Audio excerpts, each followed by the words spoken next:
नमस्कार दोस्तों, दिल्ली यूनिवर्सिटी में एग्जाम शुरू हो रहे हैं। मार्च 2021 में थर्ड सेमेस्टर के एग्जाम है और अगर आप बीकॉम ऑनर्स के एग्जाम दे रहे हैं मार्च 2021 में तो ये वीडियो आपके लिए बहुत ही यूजफुल है। यहाँ पर मैं आपको बताऊंगा कि इनकम टैक्स का जो पेपर है इसमें आप किस तरह से स्ट्रेटेजिकली पढ़कर बहुत आसानी से 70+ % ले सकते हैं। क्या पढ़ना है, क्या नहीं पढ़ना है, कितनी थ्योरी, कितना प्रैक्टिकल, कहां से क्या आता है, वो सब मैं आपको इस वीडियो में बताऊंगा। वीडियो देखनी है आपको पूरी आखिर तक। अगर आप चैनल पर पहली बार आए हैं तो सब्सक्राइब कीजिए, लाइक कीजिए, शेयर कीजिए, बेल आइकन को भी प्रेस कीजिए ताकि नई नई वीडियोस आपको तुरंत मिलती रहे। मैं हूं आपका दोस्त अशोक कुमार और आप देख रहे हैं अपना यूट्यूब चैनल एडुट्रिक्स।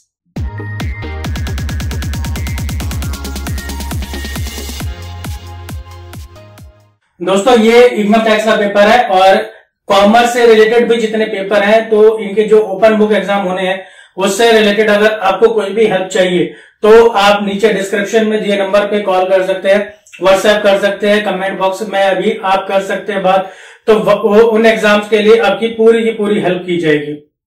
आइए शुरू करते हैं। देखिए, ये इनकम टैक्स का पेपर है, बीकॉम ऑनर्स वाले बच्चों के लिए है। ये दिल्ली यूनिवर्सिटी से जो कर रहे हैं अभी थर्ड सेमेस्टर के और मार्च 2021 में इनका एग्जाम है। और कैसे लेंगे ये 70% प्लस, उसके लिए मैं यहाँ पर आपको बताने जा रहा हूं। ये पूरा आपका सिलेबस है। इस पूरे सिलेबस को 5 यूनिट के अंदर डिवाइड किया है। बात करते हैं एक एक करके। सबसे पहले जो यूनिट है वो है unit 1 and this is about the basic concepts of income tax 1961। तो यहां से जो मेनली आता है आपके लिए वो कुछ ना डेफिनेशंस है और शॉर्ट क्वेश्चंस है, तो वो आपको देखनी चाहिए।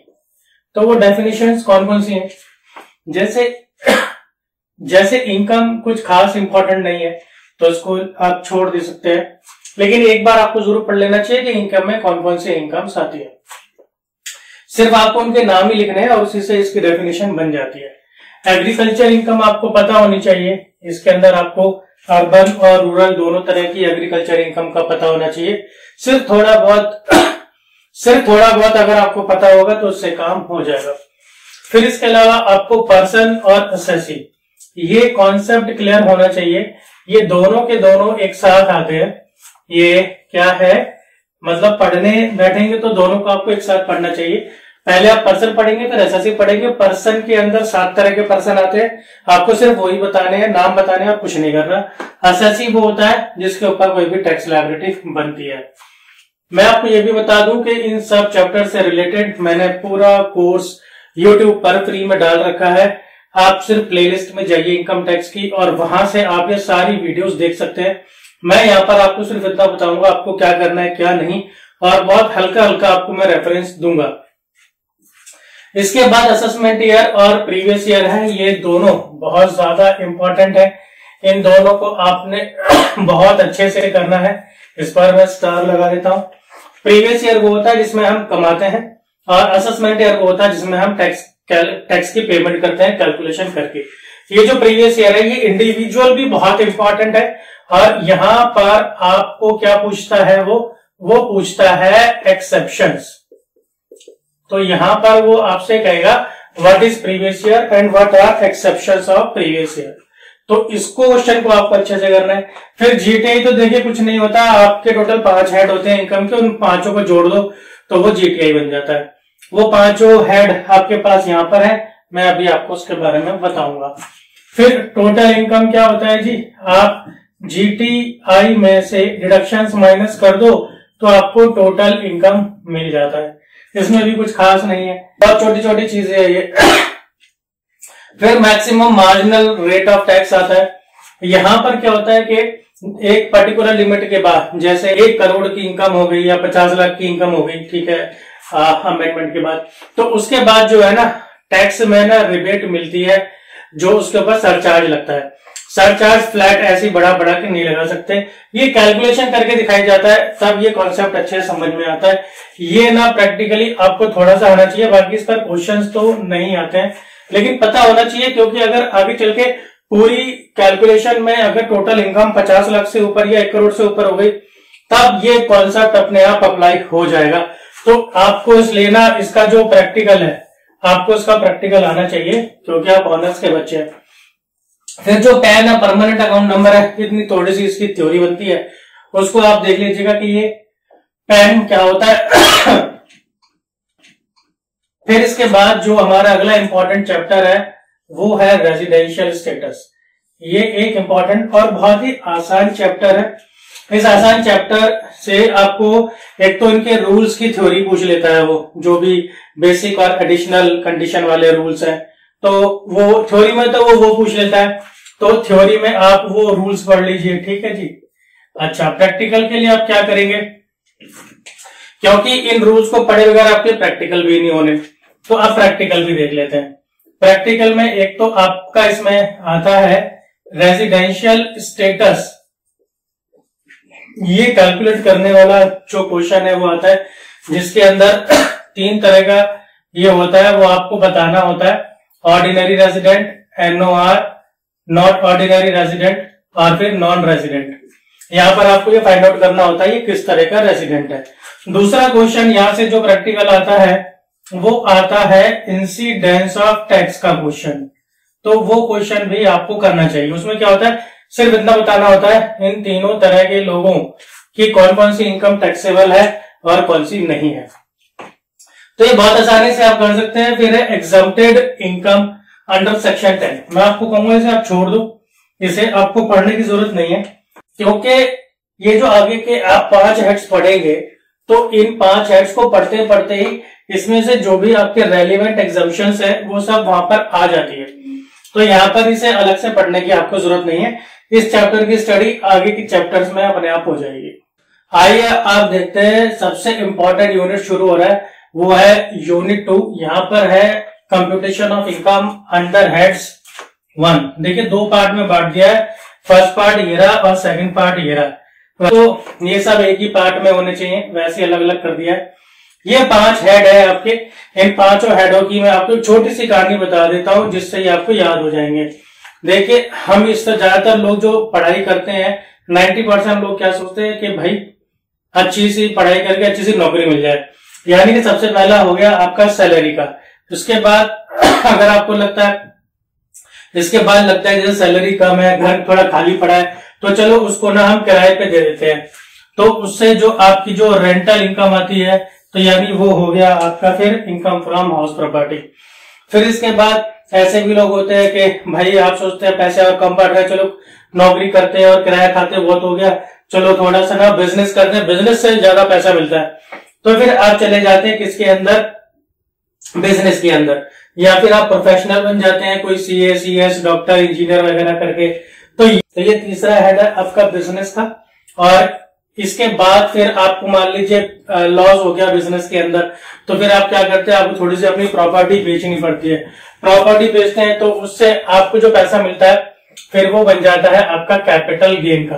और अगर आप इस तरह से घर का सामान बेचेंगे तो आपके ऊपर टैग लग जाएगा, क्या, विभूति नारायण मिश्रा वाला, यानी कि मिस्टर नल्ला। अब कई बार क्या होता है कि जो विभूति नारायण मिश्रा नल्ला, फिर उसको अगर आप प्रेम चौधरी जैसा दोस्त मिल गया जो शॉर्टकट्स बताता है कमाने के, तो फिर उससे क्या होगा, वो आपको तरीके बताएगा जल्दी पैसा कमाने के। इंटरेस्ट, डिविडेंड, जुआ खेलो, घोड़ों पे पैसा लगाओ, लॉटरी खेलो। तो ये सब आ जाते हैं आपके इनकम फ्रॉम अदर सोर्सेस के अंदर।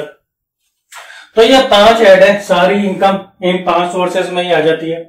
तो आप बात करते हैं कि करके कि आपको इन सब चैप्टर के अंदर क्या करना है। देखिए आप ऑनर्स के बच्चे हैं, सीधा मैं आपको कहूंगा कि आप प्रैक्टिकल कीजिए। मैं आपको बिल्कुल नहीं कहूंगा कि आप थ्योरी कीजिए, आपको थ्योरी करने की कोई जरूरत नहीं है। इसके अंदर भी आप प्रैक्टिकल करेंगे तो क्या करेंगे, देखिए इसके अंदर क्या होता है, जो आप ये मान लीजिए 5 to 6 आइटम्स तो इसके अंदर ऐसी होंगी जिसमें आपको सिर्फ ना into 12 करना है और आपका आधा क्वेश्चन हो जाएगा। अब बाकी के जो आइटम्स है उसके लिए आपके लिए क्या क्या इंपॉर्टेंट है, उसके लिए आप अपना कर लीजिए HRA, RFA, ये सब चीजें ना आपको पूरी वीडियोस में मिल जाएंगी। जब आप प्लेलिस्ट में जाएंगे वहां बहुत अच्छे से सारी वीडियोस बनी हुई है।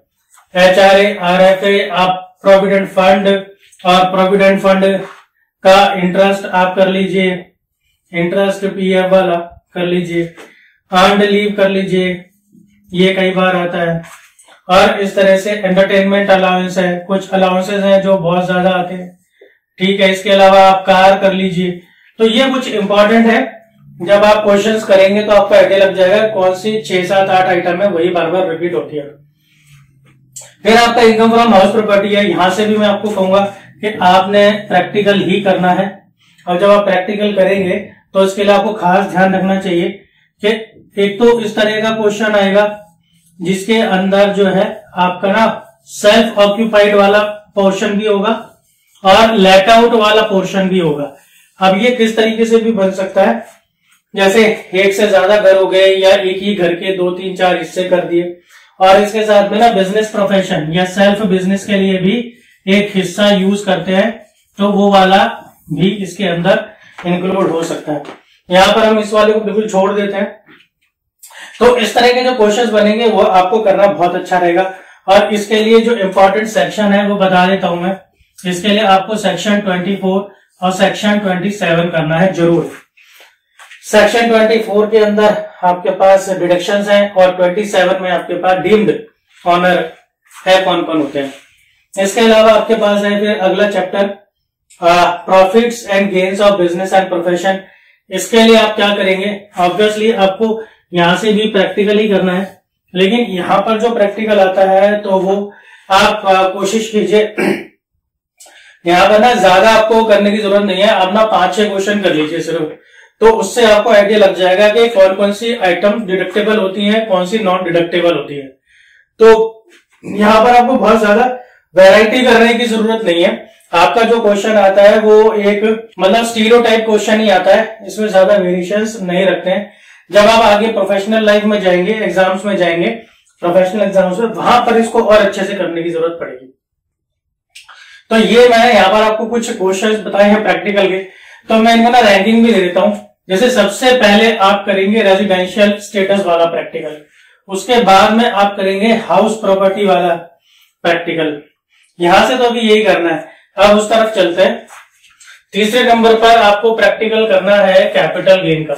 यहां से भी प्रैक्टिकल आएगा, और मेनली जो प्रैक्टिकल आता है तो वो इंडेक्सेशन वाला आएगा। अब क्योंकि आप ऑनर्स के बच्चे हैं तो आपके लिए इस तरह से आ सकता है कि आपके लिए ना शॉर्ट टर्म और लॉन्ग टर्म ये दोनों का ना मिक्सचर आ सकता है। एक हिस्से में शॉर्ट टर्म हो रहा है, एक हिस्से में एक प्रॉपर्टी के लिए लॉन्ग टर्म हो रहा है, इस तरीके से आ सकता है। और ये वाला केस भी आ सकता है कि बाप ने बेटे को दी थी, फिर आगे चल के बेटे ने बेच दी, फिर उसके अंदर एक मकान, एक फ्लोर भी और बनाया, 2 इंप्रूवमेंट भी उसके अंदर आ सकते हैं। उसके अंदर जो क्वेश्चन बनता है स्टैंप ड्यूटी वाला, स्टैंप ड्यूटी का जो उसके अंदर इन्वॉल्वमेंट आ जाता है, और जो टोकन मनी ले लिया है, market value, fair market value उसकी 2001 पर क्या है, और फिर आगे चल के जो पैसा आया बेचने से उससे एक नई प्रॉपर्टी उसने बाय कर ली है। तो इस तरह की जो आइटम्स हैं, इस तरह की जो एडजस्टमेंट्स है, वो वाले क्वेश्चन आप करेंगे तो आपके लिए बढ़िया रहेगा। फिर यहाँ पर जो एग्जाम्पशंस है 54 वाली, यहाँ पर एग्जाम्पशंस है 54 वाली, वो आप जरूर बहुत अच्छे ध्यान से कीजिए। और आजकल कुछ ज्यादा चल रही है 54F वाली, तो ये 54F वाली भी आप अच्छे से कीजिए। वैसे करनी तो आपको सारी है। इसके अलावा फिर हमारा आता है यूनिट 4। यूनिट 4 के अंदर है total income and tax computation. और यहाँ बताएंगे टोटल इनकम क्या होती है और उसके ऊपर टैक्स कैसे लगता है। तो जैसे ये सबसे पहला है income of other persons included in the income of assessee. इसका मतलब है कि दूसरे लोगों की इनकम मेरी इनकम के अंदर जोड़ी जाएगी, जो मुझसे जुड़े हुए लोग हैं। इसको हम ना यहां पर बोलते हैं क्लबिंग। ये आपको बुक के अंदर भी मिलेगा और बोलचाल में भी इसको बोलते हैं क्लबिंग ऑफ इनकम, मतलब इनकम्स को जोड़ना। तो यहां पर आपको क्या करना है, यहां पर आपको 2 केस बहुत अच्छे से पढ़ने हैं। एक तो आपका है माइनर वाला केस, ठीक है, और दूसरा है स्पाउस वाला केस। ये 2 केस आप बहुत अच्छे से पढ़ लीजिए, और आपको बहुत ज्यादा थ्योरी के लिए भी ये बता रहा हूं मैं, और प्रैक्टिकल के लिए तो उसमें से ज्यादा प्रैक्टिकल आता नहीं है। प्रैक्टिकल भी आएगा तो इन्हीं दोनों पे सबसे ज्यादा आता है। फिर उसके बाद अगला है aggregation of income of set of and carry forward. देखिए ये सेट ऑफ क्या होता है, कि जैसे आपके 5 ऐड है, एक से प्रॉफिट हुआ, एक से लॉस हुआ, तो हम प्रॉफिट को लॉस से एडजस्ट कर देते हैं, इसको कर देते हैं। लेकिन आप हर लॉस को हर प्रॉफिट से एडजस्ट नहीं कर सकते। तो किससे नहीं कर सकते हैं, यही है सेट ऑफ। और अगर वो पूरा सेट ऑफ नहीं हो पा रहा है तो उसको हम अगले साल के लिए कैरी फॉरवर्ड कर देते हैं, उसे बोलते हैं कैरी फॉरवर्ड। तो ये कैरी फॉरवर्ड कितने साल के लिए हो सकता है, 4 साल, 8 साल या अनलिमिटेड टाइम, इसी के बारे में है। इसके अंदर ये 2 टॉपिक आते हैं।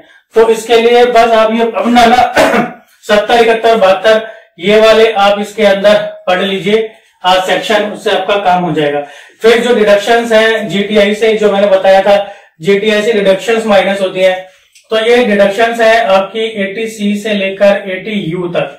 तो इसमें कुछ इंपॉर्टेंट डिडक्शंस हैं जो आपको जरूर आनी चाहिए। वैसे अभी मैं कुछ का नाम लूंगा तो कुछ मैं बोल भी सकता हूं, तो लेकिन यहाँ पर आप जैसे 80C और इसकी सीरीज कर लीजिए, 80D और इसके जुड़वा भाई कर लीजिए, आप 80E कर लीजिए एजुकेशन वाली, 80TTA कर लीजिए सेविंग बैंक वाली, 80U कर लीजिए हैंडीकैप वाली।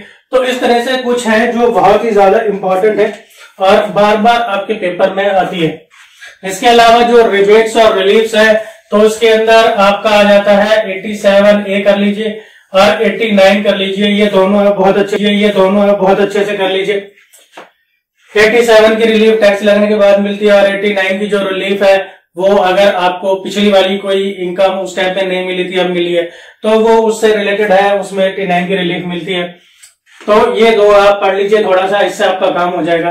फिर है computation of total income of individual and firms.